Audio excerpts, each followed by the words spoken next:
Hello' বন্ধুসকল, ভিডিঅ'টো চাই যদি ভাল পালে আৰু আপোনালোকে যদি এনেধৰণৰ ষ্টেটাছ এডিট কৰিব বিচাৰে তেনেহ'লে এলাৰ্মোশ্যন এপছটো ব্যৱহাৰ হ'ব। এলাৰ্মোশ্যন এপছটো যদি আপোনালোকৰ নাই তেনেহ'লে লিংক দিয়া আছে ডিছক্ৰিপশ্যনত, ডাউনলোড কৰি ল'ব আৰু ভিডিঅ'টো সম্পূৰ্ণ চাব। ফুল প্ৰচেছ মই ভিডিঅ'টো দেখাই দিম কেনেকৈ এডিট কৰে। এলাৰ্মোশ্যন এপছটো ডাউনলোড কৰি অ'পেন কৰাৰ পিছত অলপ প্লাছ আছে সেইটো ক্লিক কৰি লাষ্টত যিটো পেঞ্চিল আছে সেইটো যাব। ৰিজুলেশ্যনটো চেঞ্জ কৰিব লাগিব। প্ৰথমতে দিব 1080 আৰু মাজত যিটো লক চিন আছে সেইটো বা ক্লিক কৰি ছেকেণ্ডত দিব 2340। তাৰ ফ্ৰেমত 30 কৰি দিব। বেকগ্ৰাউণ্ড ব্লেক কৰি কেট পেজত যাব। কেট পেজত গৈ তলত প্লাছটো ক্লিক কৰি অডিঅ'ত গৈ কোনটোত অডিঅ'ত আপোনালোকে ভিডিঅ' বনাব সেই অডিঅ' লৈ ল'ব। মই অডিঅ'টো ভিডিঅ'ৰ পৰা এক্সট্ৰেক্ট কৰি ল'ম। আপোনালোকে যদি ভিডিঅ'ৰ পৰা এক্সট্ৰেক্ট কৰিব বিচাৰে তেনেহ'লে মিডিয়াত যাব, ভিডিঅ' লৈ ল'ব। ভিডিঅ'টোৰ পৰা ক্লিক কৰি ওপৰত থ্ৰীডটটো ক্লিক কৰিব। থ্ৰীডটটো ক্লিক কৰি এক্সট্ৰেক্ট অডিঅ' কৰি ভিডিঅ'টো ডিলিট কৰি দিব। ইয়াৰ পিছত ইয়াত বিটমাৰ্ক দিব লাগিব। বিটমাৰ্ক দিবৰ কাৰণে মাজত যিটো টাইমলাইনটো গৈ আছে য'ত গানৰ বিটটো উঠিছে তাত এটা এনেকৈ ক্লিক কৰি যাব আৰু বিটটো হাইড কৰিবৰ কাৰণে এনেকৈ আকৌ বিট মাৰ্কটোতে আহি ল'ব। কাছেডাল এনেকৈ বিট মাৰ্কটো অহাৰ পিছত আকৌ টাইম লাইনটোতে ক্লিক কৰি এনেকৈ বিটটো হাইড হৈ যাব। মই বিট মাৰ্ককেইটা দি লৈছোঁ। এনেকৈ সকলোবিলাক বিট মাৰ্ক দিয়াৰ পিছত ভিডিঅ'টো ফাৰ্ষ্টত আহিব।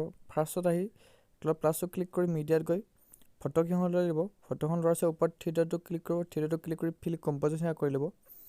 তাৰপিছত ফাৰ্ষ্ট বিট মাৰ্কটো আহিব। ফাৰ্ষ্ট বিট মাৰ্কটো আহি ফাৰ্ষ্ট ফটোখনত ক্লিক কৰিব আৰু ছেকেণ্ডত ট্ৰিম অপশ্যন আছে সেইটো ক্লিক কৰি এনেকৈ ফাৰ্ষ্ট বিট মাৰ্কটো সমান এনেকৈ ট্ৰিম কৰি ল'ব। এনেকৈ সকলোবিলাক ফটো লৈ ল'ব। প্লাছটো ক্লিক কৰি মিডিয়াত গৈ আৰু ইয়াৰ ছেকেণ্ড ফটোখন লৈ ল'ব। ছেকেণ্ড ফটোখন লোৱাৰ ওপৰত থ্ৰীডটটো ক্লিক কৰি ফিল কম্প'জিশ্যন কৰি ল'ব। তাৰ বিটটোত আহি এনেকৈ চাৰ্চটো কৰি ল'ব। এনেকৈ সকলোবিলাক ফটো লৈ ল'ব। তাৰ ফটোখন কাট কৰিবৰ কাৰণে এনেকৈ যদি বিট মাৰ্কটো সৈতে যদি দীঘল হৈছে ফটোখন, বিট মাৰ্কটোত আহিব। বিট মাৰ্কটোত আহি ফটোখনত ক্লিক কৰি ফ'ৰ অপশ্যনৰ যিটো কাট অপশ্যন থাকিব সেইটো ক্লিক কৰি এনেকৈ কাট কৰি ল'ব। এনেকৈ সকলোবিলাক ফটো কাট কৰি ট্ৰিম কৰি সকলোবিলাক ফটো লৈ ল'ব। মই ফটোখিনি এড কৰি লৈছোঁ। এনেকৈ সকলো ফটো এড কৰি লোৱাৰ পাছত ভিডিঅ'টো ফাৰ্ষ্টত আহিব। ফাৰ্ষ্টত আহি তলত প্লাছটো ক্লিক কৰি মিডিয়াত গৈ মই ব্লেক স্ক্ৰীন এখন বনাই থোৱা আছে, সেই ব্লেক স্ক্ৰীণত দি আছে ডিছক্ৰিপশ্যনত, ডাউনলোড কৰি ল'ব। ডাউনলোড কৰাৰ পিছত এনেকৈ লৈ ল'ব। তাৰপিছত ব্লেণ্ডিঙৰ অপশ্যনটো ক্লিক কৰিব। ইয়াত লাইটেন লিখা আছে সেইটো ক্লিক কৰিব আৰু থাৰ্ড অপশ্যন যিটো লাইটাৰ কালাৰ লিখা আছে সেইটো ক্লিক কৰি দিব। তাৰ ফাৰ্ষ্ট বিট মাৰ্কটোত আহিব। ফাৰ্ষ্ট বিট মাৰ্ক আহি যোনখন এতিয়া ব্লেক স্ক্ৰীণ লৈছিলোঁ সেইখন ক্লিক কৰি ছেকেণ্ডত ট্ৰিম অপশ্যন থাকিব সেইটো ক্লিক কৰি ট্ৰিম কৰি ল'ব। তাৰ আকৌ প্লাছটো ক্লিক কৰি মিডিয়াত গৈ ইয়াত ছেকেণ্ড আৰু এখন দিয়া আছে ব্লেক স্ক্ৰীণ সেইখন লৈ ল'ব। তাৰপিছত ওপৰত থ্ৰীডটটো ক্লিক কৰি ফিল কম্প'জিশ্যন কৰি ল'ব। তাৰ ব্লেণ্ডিঙৰ অপাৰচিটি লিখা থাকিব সেইটো ক্লিক কৰি লাইটিঙত গৈ এইখন স্ক্ৰীণ কৰি দিব। স্ক্ৰীণ কৰাৰ পিছত এনেকৈ পজিশ্যনটো ভালকৈ মিলাই ল'ব। অলপ তলত লৈ আনিব এনেকৈ। ইমানখিনি হোৱাৰ পিছত ভিডিঅ'টো একেবাৰে শেষত যাব। শেষত গৈ ছেকেণ্ডত আমি যিখন ব্লেক স্ক্ৰীণ লৈছিলোঁ সেইখন ক্লিক কৰি ছেকেণ্ডত ট্ৰিম অপশ্যন থাকিব সেইটো ক্লিক কৰি এনেকৈ ট্ৰিম কৰি ল'ব।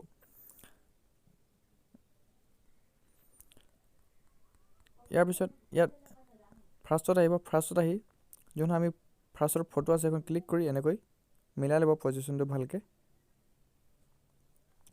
এনেকৈ মিলাৰ পিছত ইয়াত লিৰিক্স লিখিব লাগিব। গানটো শুনি ল'ব ক'ৰ পৰা ষ্টাৰ্ট হৈছে ফাৰ্ষ্ট। এনেকৈ শুনাৰ পাছত প্লাছটো ক্লিক কৰি ডবল টেক্সটত গৈ ফাৰ্ষ্ট লিৰিক্স ইয়াত টাইপ কৰি ল'ব।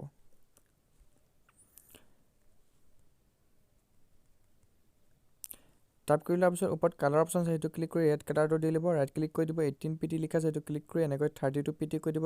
ৰেগুলাৰটো ক্লিক কৰিব। ভিউ অল ফোনত ক্লিক কৰিব। ওপৰত থ্ৰী লাইন আছে থ্ৰী লাইনটো ক্লিক কৰিব। ইম্পৰ্ট ফোন লিখা থাকিব সেইটো ক্লিক কৰিব। তো ফাইলত যাব। আপোনালোকৰ ডাউনলোড অপশ্যনত থাকিব ফোনটো দি আছে ডিছক্ৰিপশ্যনত, সেইটো ডাউনলোড কৰি ল'ব। তো ফোনটোত এনেকৈ ক্লিক কৰি এড কৰি ল'ব। এলাৰ্মোশ্যনত এড কৰি এনেকৈ ফোনটো ক্লিক কৰি ইয়াৰ ফোনটো চেঞ্জ কৰি ল'ব। তাৰপিছত ওপৰত যিটো 6 লাইন আছে সেইটো এবাৰ ক্লিক কৰি দিব। তো এইটো তলত লৈ আনিব যিটো লিৰিক্স সেইটো তলত আনি এনেকৈ দুটা লাইনত বনাই ল'ব। তো ৰাইট ক্লিক কৰি দিব। ৰাইট ক্লিক কৰাৰ পিছত তলত মুভ এণ্ড ট্ৰান্সফৰ্ম লিখা থাকিব সেইটো ক্লিক কৰি থাৰ্ড অপশ্যন যিটো জুম অপশ্যন আছে সেইটো ক্লিক কৰি এনেকৈ ফাৰ্ষ্ট লিৰিক্সটো এনেকৈ অলপ এনেকৈ জুম কৰি ল'ব। ইয়াৰ পিছত ভিডিঅ'টোৰ একেবাৰে শেষত আহিব। শেষত আহি য'ত আমি লিৰিক্স লিখিছিলোঁ সেইটো ক্লিক কৰি ছেকেণ্ডত ট্ৰিমটো ক্লিক কৰি এনেকৈ লাষ্টলৈকে ট্ৰিম কৰি ল'ব। আমি ইয়াৰ লিৰিক্সত কাট কৰিব লাগিব। য'ত গানৰ লিৰিক্সটো চেঞ্জ কৰিব আপোনালোকে তাত এটা কাট কৰি ল'ব লাগিব ভিডিঅ'ত দেখুৱাৰ ধৰণে।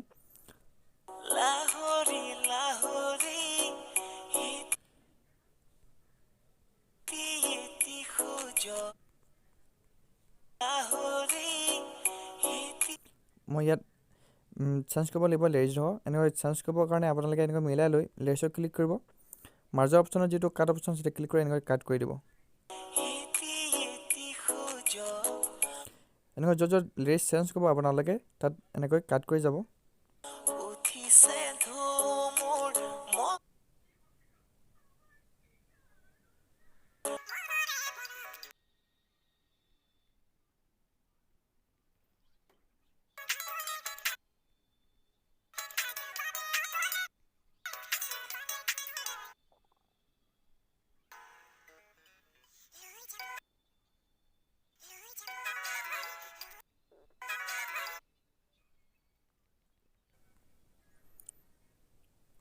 এনেকৈ লেয়াৰ্ছবিলাক কাট কৰাৰ পাছত সেকেন্ড লেয়াৰ্ছত ক্লিক কৰিব সেকেন্ড লেয়াৰ্ছত ক্লিক কৰি লেয়াৰ্ছত চেঞ্জ কৰিব লাগিব ডাবল টেক্সটত গৈ সেকেন্ড লেয়াৰ্ছত এনেকৈ টাইপ কৰি ল'ব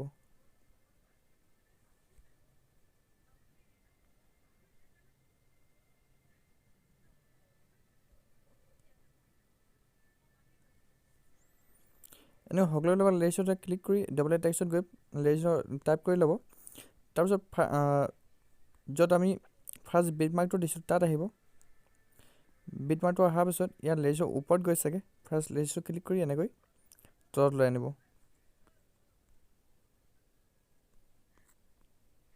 এনেকৈ সকলোৰে টেক্সট তলত আনি লোৱাৰ পাছত ইয়াৰ টেক্সটবিলাকত আমি ইফেক্ট এড কৰিব লাগিব এনিমেশ্যন দিব লাগিব এনিমেশ্যন দিবৰ কাৰণে মোৰ প্ৰজেক্ট এটা দি আছে ডিছক্ৰিপশ্যনত লিংক দি আছে সেই লিংকটো ক্লিক কৰি ইম্পৰ্ট কৰি ল'ব আপোনালোকে এলাইট মোশ্যনত ইম্পৰ্ট কৰি লোৱাৰ পিছত বেক যাব বেক গৈ মোৰ প্ৰজেক্টটো অ'পেন কৰিব অ'পেন কৰাৰ পিছত লাষ্ট শেষত আহিব শেষত আহি ইয়াত টেক্সট এটা দি আছে সেই টেক্সটটো ওপৰত যিটো টেক্সট আছে সেইটো ক্লিক কৰি তলত ইফেক্ট লিখা থাকে ইফেক্টটো ক্লিক কৰি তলত থ্ৰীডটো ক্লিক কৰি কপি ইফেক্ট কৰিব কপি ইফেক্ট কৰাৰ পিছত বেক যাব বেক গৈ আপোনাৰ প্ৰজেক্টটো অ'পেন কৰিব অ'পেন কৰাৰ পিছত যিমানবিলাক আমি লেয়াৰ্ছ লিখিছিলোঁ সকলোবিলাক লেয়াৰ্ছতে ক্লিক কৰি ইফেক্টত গৈ থ্ৰীডটো ক্লিক কৰি পাছ বেক কৰি দিব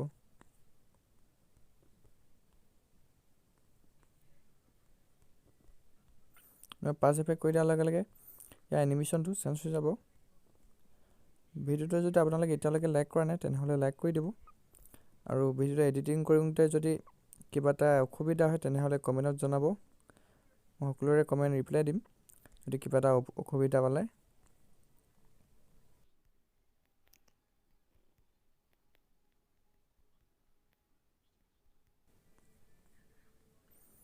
এনেকৈ সকলোবিলাকতে লেয়াৰ্ছত ইফেক্টটো দিয়াৰ পিছত এনিমেশ্যন দিয়াৰ পিছত আকৌ বেক যাব বেক গৈ মোৰ প্ৰজেক্টটো অ'পেন কৰিব অ'পেন কৰাৰ পিছত ফাৰ্ষ্টত যিটো ফটোত ইফেক্ট দি আছে সেই ফাৰ্ষ্টৰ ফটোৰ ইফেক্টটো কপি কৰিব লাগিব ফাৰ্ষ্ট প্ৰথমত ক্লিক কৰিব ক্লিক কৰি ইফেক্টত ক্লিক কৰি তলত থ্ৰীডটো ক্লিক কৰিব কপি ইফেক্ট কৰিব বেক যাব বেক গৈ আপোনাৰ প্ৰজেক্টটো অ'পেন কৰিব অ'পেন কৰাৰ পিছত ফাৰ্ষ্ট ফটোখনত ক্লিক কৰিব ইফেক্টত ক্লিক কৰি তলত থ্ৰীডটো ক্লিক কৰি পাছ ইফেক্ট কৰি দিব এনেকৈ যিমান য'ত আপোনালোকে শ্লাইডটো দিব ফটোখনৰ যোনখন ফটো আপোনালোকে শ্লাইড দিব সেই ফটোখনতহে এইটো ইফেক্ট এড কৰিব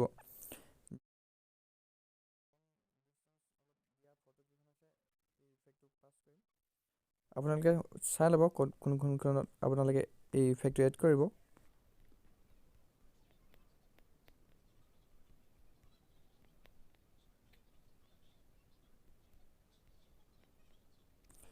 তাৰপিছত আৰু এটা ইফেক্ট দি আছে মোৰ প্ৰজেক্টটোত বেক যাব মোৰ প্ৰজেক্টটোত যাব তাৰপিছত ছেকেণ্ডৰ যিটো ফটো আছে সেইখনত ক্লিক কৰি ইফেক্টত ক্লিক কৰি থ্ৰীডটো ক্লিক কৰি কপি ইফেক্ট কৰি যোনকেইখন ফটোত আপোনালোকে ইফেক্ট এড কৰা নাছিলোঁ সেই ফটোকেইখনতহে এইটো ইফেক্ট এড কৰি দিব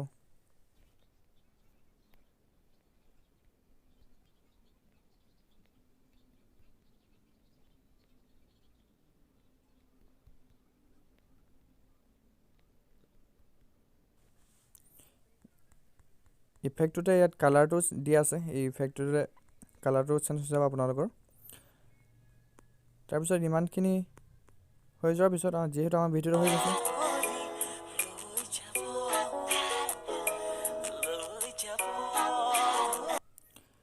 ভিডিঅ'টো ছেভ কৰিবৰ কাৰণে ওপৰত যিটো কাৰ্চিন আছে সেই কাৰ্চিনটো ক্লিক কৰি ভিডিঅ'টো কিনাৰফালে যিটো কাৰ্চিনডাল থাকিব সেইটো ক্লিক কৰিব আৰু ইয়াত যদি আপোনালোকৰ 100 PFHD থাকে সেইটো নথব 720p HD থ'ব তললৈ এক্সপৰ্ট লিখা থাকিব এক্সপৰ্ট কৰি ভিডিঅ'টো ছেভ কৰি ল'ব ভিডিঅ'টো চাই যদি ভাল পালে লাইক কৰিব কমেণ্ট কৰিব আৰু আজিৰ পাছপোৰ্টটো হৈছে 1240